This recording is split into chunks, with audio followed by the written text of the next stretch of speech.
I don't know. I'm not so everything that I do is going to be a guess based on being 33 and knowing zero teenagers. So I will recall what it was like 20 years ago for me and guess.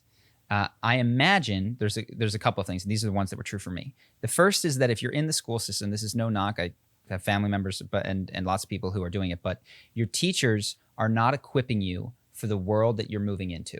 They're equipping you for the world that they came from, which is 20 years ago or even more.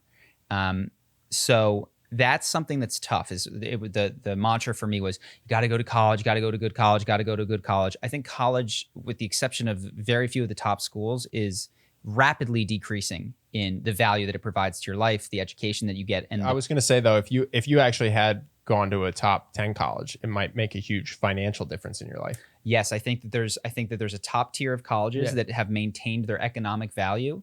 I think that there's almost all the others have dropped tremendously in economic value, and it's a crapshoot in terms of education, in terms of like really what is the value of the knowledge. I don't disagree with any of that. I just think that there is still like an upper echelon of colleges where it's like, this is just a good investment in terms of like, it's $200,000 in, and then it's millions of dollars out. And I think that that's true going forward, but I think it's still true.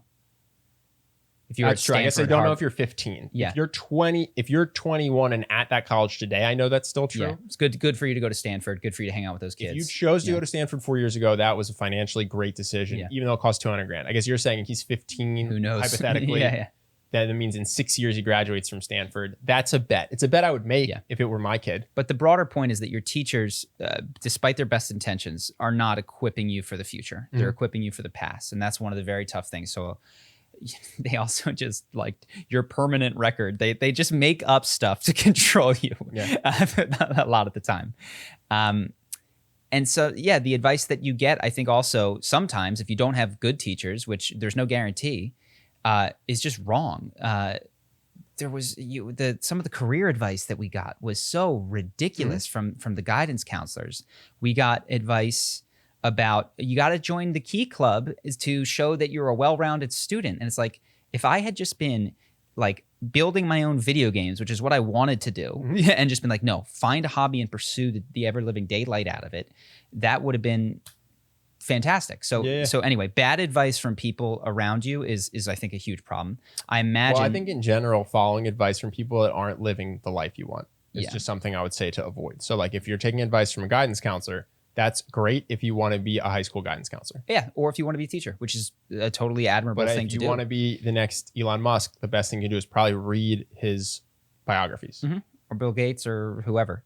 So that's one, is the advice that is, it's a very narrow band of advice coming from teachers and guidance counselors, and that will teach you how to become a teacher or a guidance counselor if that is your dream. My advice is to self-teach. I think I learned a lot.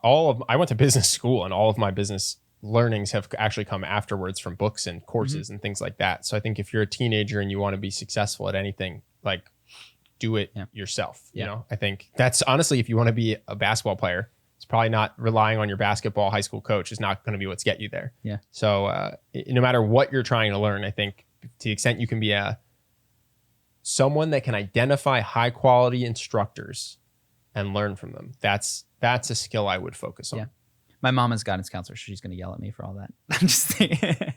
But I told her I would come in and talk to her students. I said, you're not going to like what I have to say. Well, this is a total tangent. But my PE firm, I go back. I'm still friends with the private equity guys. And they asked me to talk to the associates.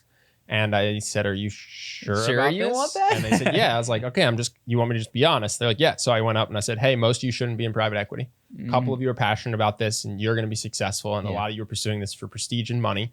This is wrong for you. And I wouldn't try to do it. And I think you won't be good at it and you won't be happy, and get out.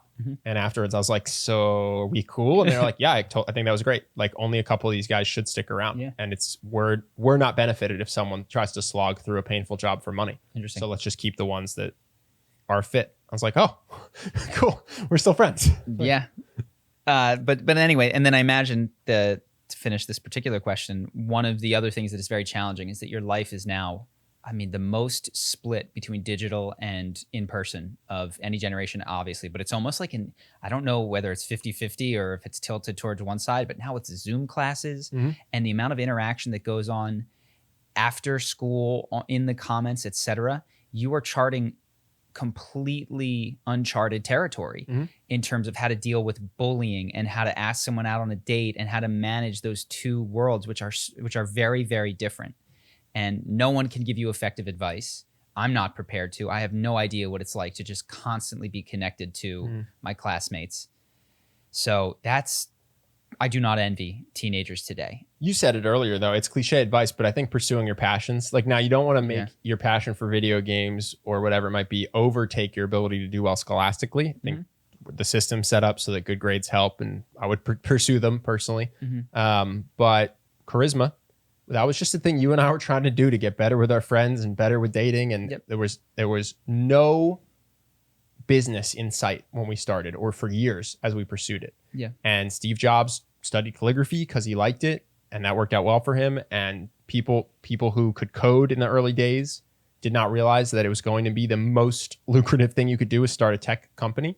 So I think if you're a teenager, run down your passions.